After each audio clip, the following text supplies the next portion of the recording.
Hello and welcome to PaintShop Pro Basics episode 29. Today we're going to be covering the Lighten Darken tool. Now yes, you've probably noticed that my interface is a little bit different than it used to be. I'm currently running PaintShop Pro version 13. If you want to try it out, I suggest you get the trial because they're still working out a lot of bugs. And apparently some people have not managed to run it at all. So, very quick tip. But most of the tools are the same, so we're just going to head right back into the Lighten Darken tool. Now, the Lighten Darken tool can be found underneath the paintbrush. If you don't see this little black-white gradient thing, just click on the right arrow, select Lighten Darken from the toolbar. You can also hit the L key. Okay, well, the Lighten Darken tool is pretty, it's pretty obvious what it does. The name pretty much gives it away. Lighten Darken. Wonder what that does. Yeah, it lightens and darkens areas using a paintbrush. It's pretty nice.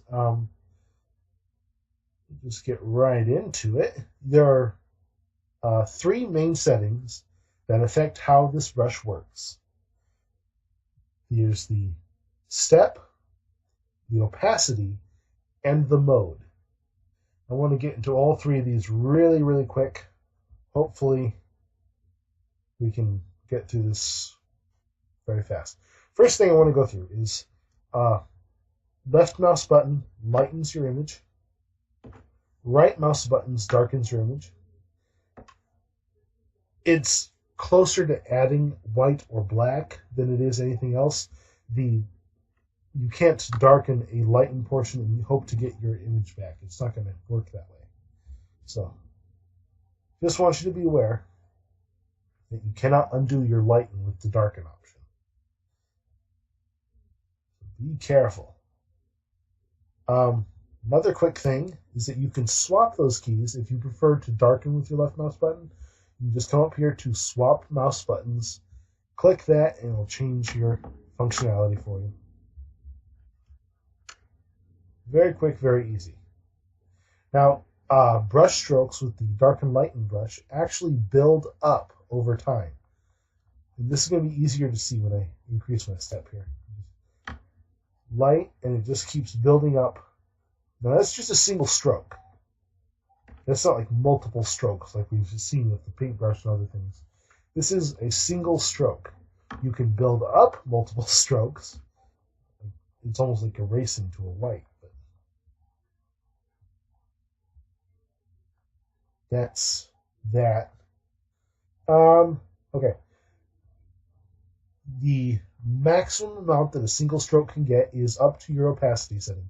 So we don't start off at 80% opacity. We start off a lot lighter, and it builds up to whatever your opacity setting is. In my case, 87.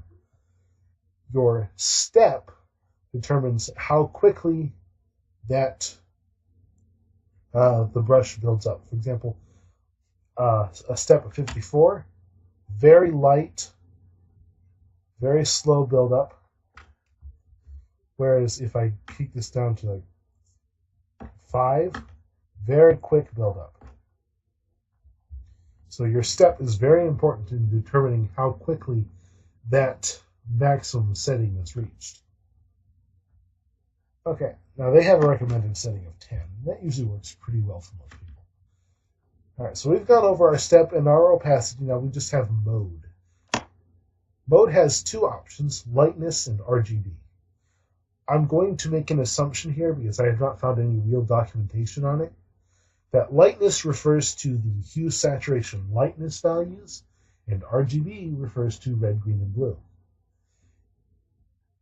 So, now lightness is a more severe effect. It's really strong right off the bat.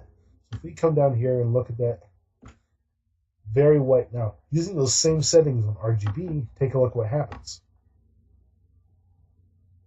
You notice very little difference by comparison. I mean, yeah, it's lightening things, but it's not as strong as the lightness effect. That's pretty nice. Lightness is more severe, so if you want big bang in your face, use lightness. If you just want to gradually lighten things, use RGB. Pretty simple, pretty straightforward. and it's a great tool for lightening and darkening various portions of your image. But we're going to look at two tools in our next one, the dodge and burn tools, which allow you to lighten and darken your image as well, but their effects are a lot more controlled and they're not as severe as the light and darken tool. So stay tuned for that.